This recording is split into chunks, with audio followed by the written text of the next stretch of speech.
মামুন, তুমি কি ডিম সিদ্ধকে চুল কেটে ফেললা? কিছু করার ছিল না।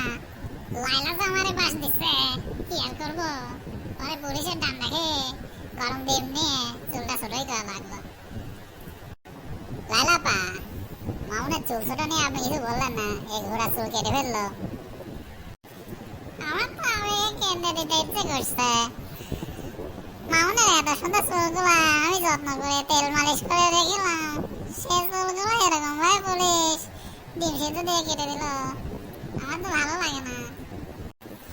যাই হোক, ডিম সিদ্ধ খাই আর যাই খাই, চুল হারাই আর যাই হারাই, এ মোটির হাত থেকে তো বেঁচেছি। লাইলা পা, মামুন তো আপনারে মোটি বলেছে, তো আপনি তার কোনো পদক্ষেপ নেবেন নাকি? আবার কি জেলে দেওয়া যায়? দেওয়া গেলে বললেন, আমরা আপনার পাশে আছি। আর পদক্ষেপ নেব, ভালোবাসার মানুষ, সে আমাকে বুঝলো না, আমার তার কিছু করার নেই। কিন্তু ওর ঘোড়ার লেজের আমি কত পরিমাণে তেল মালিশ করেছিলাম, সে চুলগুলা কেটে দেওয়াতে আমি খুবই কষ্ট পেয়েছি। তুই আর কথা কইস নে, তোর জন্য আমার চুলগুলা হারিয়ে ফেলেছি। তুই যদি মোটু আগে সরে যেতি, তাহলে আমার আর জেলে দেওয়া লাগতো না রে। তো আপনাদের কথা শুনে বোঝা গেল আপনারা এখনো দুজন দুজনকে মনে হচ্ছে ভালোই বাসেন। তবে মামুন, আপনি কি আবার ওর মুখে বাড়ি মেলে ডিম তুলে দিবেন? আলু তুলে দিলে আমাদের বললেন, আমরা আপনার সাথে থাকার চেষ্টা করবো। লাইলা আপার হয়ে